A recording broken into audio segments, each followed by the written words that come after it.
Hello everyone, स्वागत है आप सभी का स्टडी राइज यूट्यूब चैनल पर। तो जैसा कि आप सभी जानते हैं, हमारी यूपी टीजीटी पीजीटी राजनीति शास्त्र की क्लासेस चल रही हैं। ये है आज का टेस्ट नंबर 3। इससे पहले 2 हो चुके हैं, जिसने वह नहीं दिखे तो प्लेलिस्ट में जाकर देख सकते हैं। इसमें कई चैप्टर से कई क्वेश्चन लिए गए हैं, तो एक रिवीजन की तरह से ये टेस्ट है। तो चलिए फिर आज की वीडियो स्टार्ट करते हैं। और जो भी बच्चा चैनल पर पहली बार आया है तो चैनल को ज़रूर सब्सक्राइब करें और साथ ही साथ बेल आइकन को भी प्रेस कर लें। जब भी वीडियो अपलोड की जाएगी आपके पास नोटिफिकेशन आ जाएगा। और इसके साथ ही हमारी पीजीटी समाजशास्त्र और हिंदी साहित्य की भी क्लासेस चल रही हैं। जो भी बच्चा इनकी तैयारी कर रहा है तो यूट्यूब चैनल से ज़रूर जुड़ें। तो चलिए फिर वीडियो स्टार्ट करते हैं। तो आज का क्वेश्चन है क्वेश्चन नंबर 1। निम्न में से संविधान द्वारा क्या सुनिश्चित किया जाता है? तो कार्यपालिका की शक्तियाँ, शासक एवं शासित के बीच संबंध, सरकार की विभिन्न संस्थाओं के बीच संबंध, या फिर उनकी संरचना या उपयुक्त सभी। तो संविधान के द्वारा क्या सुनिश्चित किया जाता है? तो इसमें बताइए राइट आंसर क्या होगा फर्स्ट का। तो इसका जो सही है ये हो जाएगा ऑप्शन नंबर डी आंसर इसमें राइट आंसर होगा, यानी कि उपयुक्त सभी। तो संविधान एक क्या है? राज्य की आचरण का विधान होता है, जो यह निर्धारण करता है कि राज्य में विविध अंगों का क्या आचरण हो, है ना।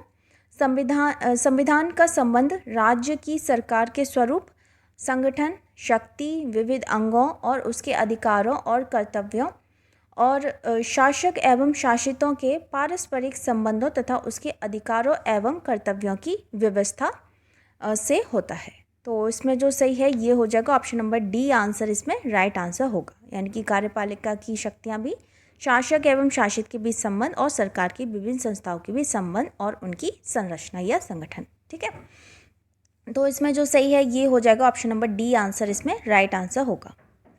नेक्स्ट है क्वेश्चन नंबर 2।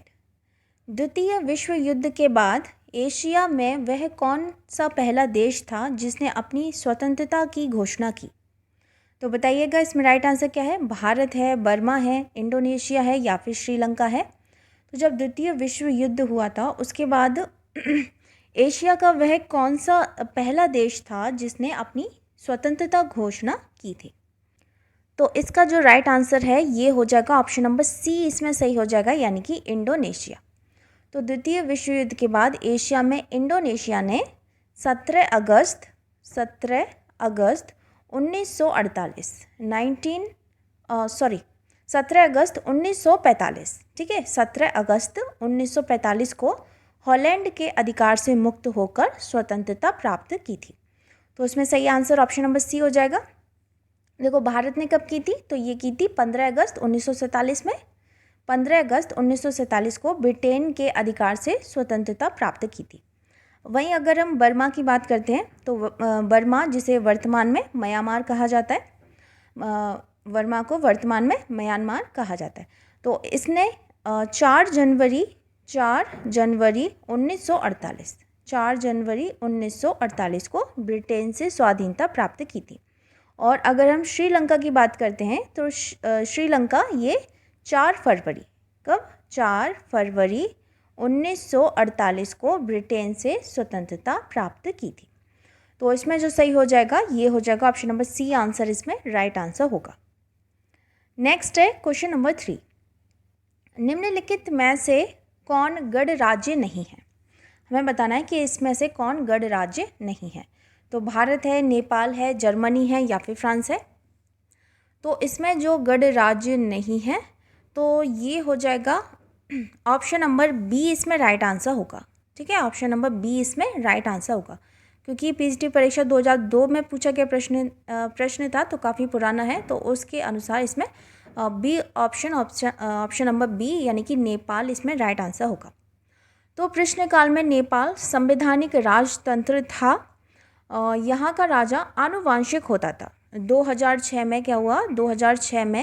2006 के लोकतांत्रिक आंदोलन के पश्चात राजा ने देश की सार्वभौम सत्ता ये जनता को हस्तांतरित कर दी और 24 अप्रैल 2006 को संसद की पुनः स्थापना हुई और 18 मई 2006 को अपनी पुनः स्थापित सार्वभौमिकता का उपयोग करके नई प्रतिनिधि सभा ने राजा के अधिकार में कटौती कर दी तथा नेपाल को एक धर्मनिरपेक्ष राष्ट्र घोषित कर दिया।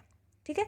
नवनिर्वाचित संविधान निर्माण करने वाली संविधान सभा की पहली बैठक ये 2008 में हुई और उसमें नेपाल को आधिकारिक रूप में एक संघीय गणतंत्रात्मक राज्य घोषित किया गया। ठीक, तो इसमें जो सही है ये हो जाएगा ऑप्शन नंबर बी आंसर, इसमें राइट आंसर होगा। नेक्स्ट है क्वेश्चन नंबर 4। एक संघात्मक सरकार में केंद्र एवं राज्यों के बीच शक्ति का विभाजन होता है, तो संसद द्वारा, संविधान द्वारा, बहुमत के निर्णय से राज्यों द्वारा या फिर केंद्र सरकार द्वारा। तो एक संघात्मक सरकार में केंद्र एवं राज्यों के बीच जो शक्ति का विभाजन होता है वह किसके द्वारा होता है, तो ये होता है ऑप्शन नंबर बी संविधान द्वारा। किसके द्वारा? संविधान द्वारा। तो सही आंसर होगा इसमें ऑप्शन नंबर बी। नेक्स्ट है क्वेश्चन नंबर 5। सरकार की संघीय व्यवस्था में शक्तियां बटी होती हैं इनके बीच में, तो केंद्र और राज्य इकाइयों के बीच, विधायिका के 2 सदनों के बीच, कार्यपालिका और विधायिका के बीच या फिर राष्ट्रपति और मंत्रिमंडल के बीच। तो किसके बीच बटी होती हैं? सरकार की जो संघीय व्यवस्था है वह शक्तियों में बटी होती है, तो किसके बीच? एक केंद्र और राज्य इकाइयों के बीच। ठीक है, केंद्र और राज्य इकाइयों के बीच।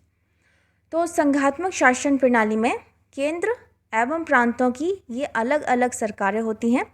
उनके कार्य, शक्ति, अधिकार क्षेत्रों का निर्धारण ये संविधान के द्वारा कर दिया जाता है। संघात्मक शासन में संविधान लिखित रूप में पाया जाता है।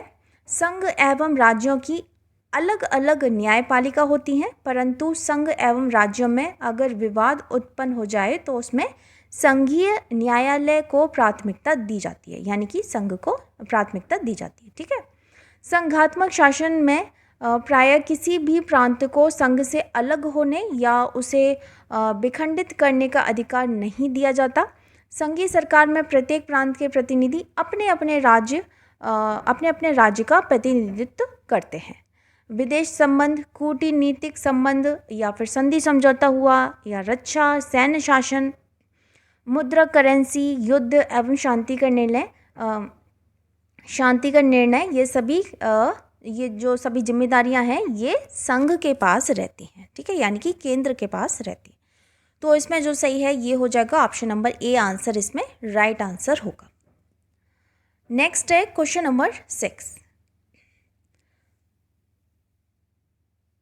संसदीय लोकतंत्र का अर्थ है संसद सार्वभौम संस्था है, वास्तविक कार्यपालिका उत्तरदायी होती है, विधायिका के प्रति राज्य का प्रधान लोगों द्वारा चुना जाता है या फिर विधायिका में 2 सदन होते हैं। तो जो संसदीय लोकतंत्र का अर्थ है वह क्या होता है? ये होता है वास्तविक कार्यपालिका उत्तरदायी होती है विधायिका के प्रति। तो संसदीय लोकतंत्र प्रणाली में राष्ट्रपति कार्यपालिका का नाम मात्र का प्रधान होता है। जो वास्तविक कार्यपालिका जो होती है वह वास्तविक कार्यपालिका शक्ति ये जनता द्वारा निर्वाचित प्रतिनिधियों में, जिसे हम मंत्रिपरिषद कहते हैं, उनमें निहित होती है। ठीक है। मंत्रिपरिषद का प्रधान कौन होता है? तो प्रधानमंत्री होता है। मंत्रिपरिषद सामूहिक रूप से विधायिका के प्रति उत्तरदायी होती है। भारत में समस्त कार्यपालिका शक्ति है वह राष्ट्रपति में निहित है, लेकिन किंतु इसका जो उपयोग है, जो प्रयोग है, वह कौन करते हैं? मंत्रिपरिषद की सलाह से ही करता है। ठीक है, राष्ट्रपति मंत्रिपरिषद की सलाह से ही करता है। तो इसमें जो सही हो जाएगा ये हो जाएगा ऑप्शन नंबर बी आंसर, इसमें राइट आंसर होगा। नेक्स्ट क्वेश्चन के बढ़ते हैं। Question number 7। भारत सरकार ने खाद्य मिलावट निवारण नियम इस वर्ष पारित किया, तो किस वर्ष किया? 1934, 1944, 1954 या फिर 1964। तो ये किया था ऑप्शन नंबर सी 1954 में। कब किया था? ऑप्शन नंबर सी 1954 में किया था। तो वर्ष 1954 में खाद्य अपमिश्रण निवारक अधिनियम संसद द्वारा पारित किया गया और वर्ष 1955 में इसके अंतर्गत आवश्यक नियम बनाकर इसे लागू किया गया 1 जून 1955। ठीक है।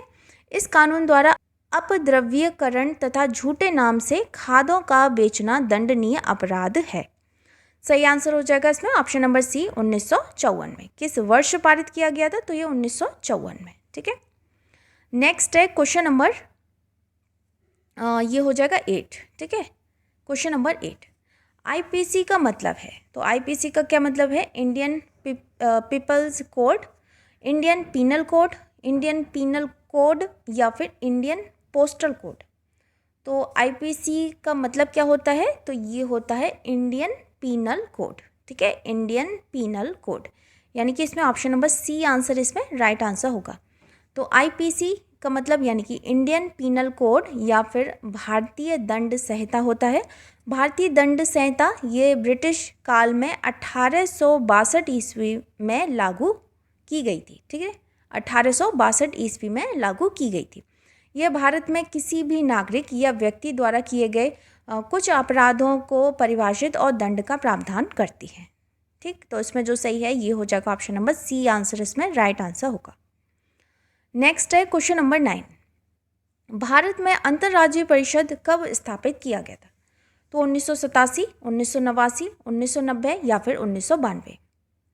तो भारत में अंतर्राज्यीय परिषद ये कब स्थापित किया गया था? ये किया गया था ऑप्शन नंबर सी 1990 में। कब किया गया था? ऑप्शन नंबर सी 1990 में किया गया था। तो अनुच्छेद 263, आर्टिकल नंबर 263, अनुच्छेद 263 में केंद्र और राज्यों के बीच समन्वय स्थापित करने के लिए राष्ट्रपति को एक अंतर्राज्यीय परिषद की स्थापना करने की शक्ति प्रदान करता है। वर्ष 1988 में न्यायमूर्ति RS सरकारिया की अध्यक्षता में गठित आयोग यानी कि सरकारिया आयोग की सिफारिश पर वर्ष 1990 में अंतर्राज्यीय परिषद का गठन किया गया था। ठीक है, तो इसमें जो सही है ये हो जाएगा ऑप्शन नंबर सी आंसर इसमें राइट आंसर होगा। नेक्स्ट है क्वेश्चन नंबर 10। राष्ट्रीय मतदाता दिवस हर वर्ष इस दिन मनाते हैं, तो बताइए किस दिन मनाया जाता है? 26 जनवरी को, 15 अगस्त को, 14 नवंबर को या फिर 25 जनवरी को। तो जो राष्ट्रीय मतदाता दिवस है ये हर वर्ष कब मनाया जाता है? ये मनाया जाता है यानी कि नेशनल वोटर्स डे ये मनाया जाता है 25 जनवरी को। कब मनाया जाता है? 25 जनवरी। तो राष्ट्रीय मतदाता दिवस यानी कि नेशनल वोटर्स डे ये 25 जनवरी को मनाया जाता है। भारत निर्वाचन आयोग की स्थापना के उपलक्ष्य में और लोकतांत्रिक प्रक्रिया में मतदाताओं और युवाओं की भागीदारी बढ़ाने के लिए यह दिवस 25 जनवरी 2011 से शुरू किया गया था। उल्लेखनीय है कि 25 जनवरी 1950 को भारतीय निर्वाचन आयोग की स्थापना हुई थी। ठीक है, तो इसमें जो सही है ये हो जाएगा ऑप्शन नंबर डी आंसर इसमें राइट आंसर होगा। नेक्स्ट है क्वेश्चन नंबर 11। भारतीय संसद द्वारा सूचना का अधिकार अधिनियम कब पारित किया गया था? 2009 में, 2005 में, 2006 में या फिर 2010 में। तो कब पारित किया गया था? ये किया गया था ऑप्शन नंबर बी 2005 में। भारतीय संसद द्वारा सूचना का अधिकार अधिनियम ये 2005 में पारित किया गया था। सही आंसर हो जाएगा इसमें ऑप्शन नंबर बी। अच्छा, अगले क्वेश्चन की ओर बढ़ते हैं। Question number 12। भारत में सूचना का अधिकार अधिनियम पारित हुआ था, तो ये तो रिपीट हो गया। तो इसमें बताइए क्या हो जाएगा? 2001 में, 2002 में, 2004 में या फिर 2005 में। तो ये है इसमें ऑप्शन नंबर डी 2005 में। तो सूचना का अधिकार अधिनियम ये 2005 में भारत की संसद द्वारा पारित एक कानून है जो 12 अक्टूबर 2005 को लागू हुआ। सूचना का अधिकार एक विधिक अधिकार है। ये कैसा अधिकार है? सूचना का अधिकार एक विधिक अधिकार है, एक विधिक अधिकार है जिसे सूचना के अधिकार अधिनियम 2005 के तहत नागरिकों को प्रदान किया गया है। तो इसमें जो सही है ये हो जाएगा ऑप्शन नंबर डी आंसर इसमें राइट आंसर होगा। अच्छा, नेक्स्ट है जाति संहार है। ठीक है, जाति संहार है। तो ये कौन सा क्वेश्चन है? जाति संहार ये हो जाएगा 13 हो जाएगा, है ना? 13वां क्वेश्चन है। तो जाति संहार क्या है? सामूहिक हत्या है, आत्महत्या है, बच्चों की हत्या है या फिर स्त्रियों की हत्या है। तो जो जाति संहार है ये क्या है? ये है एक सामूहिक हत्या। तो जाति संहार का तात्पर्य ये होता है कि बहुत सारे व्यक्तियों जो कि एक कुल के हो सकते हैं, वर्ग या जाति से संबंधित हो, एक सामूहिक हत्या से है। ठीक है, ग्रुप में जो हत्या की जाए एक सामूहिक हत्याओं से है। ये हत्याएं अकारण निजी स्वार्थ हेतु अथवा अपराध या युद्ध जनित हो सकती हैं। ठीक है, तो इसमें जो सही है ये हो जाएगा ऑप्शन नंबर ए आंसर इसमें राइट आंसर होगा। नेक्स्ट है क्वेश्चन नंबर 14। पंथ निरपेक्षता के दर्शन में निहित है तो धर्मों की अनुपस्थिति, धर्मों की प्रतिद्वंद्विता, नागरिकों के धार्मिक मामलों में राजनीतिक हस्तक्षेप या फिर सभी धर्मों के प्रति सम्मान।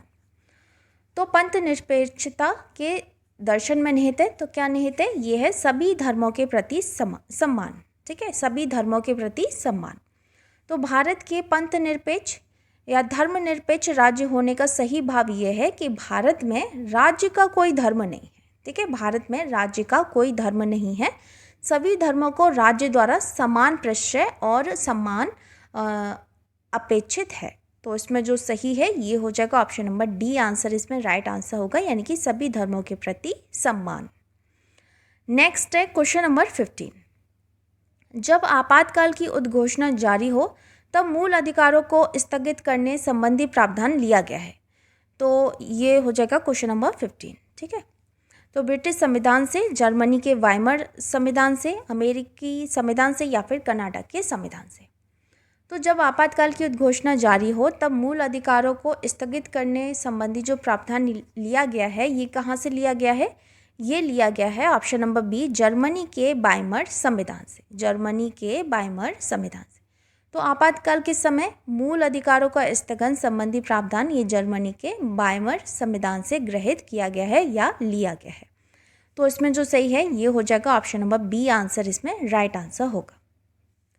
तो दोस्तों ये थी आज की वीडियो अगर आपको पसंद आती है तो वीडियो को लाइक कमेंट शेयर ज़रूर करें, और जो भी बच्चा चैनल पर पहली बार आया है तो चैनल को ज़रूर सब्सक्राइब करें। ये आज के जो क्वेश्चन थे ये थे टोटल क्वेश्चन नंबर 15। तो इसमें से आप बताइएगा 15 में से आपके कितने सही गए हैं। ठीक है, मैं कमेंट सेक्शन चेक करूँगी, उसमें आप बताइएगा कि 15 में से आपके कितने टोटल क्वेश्चन सही हुए हैं।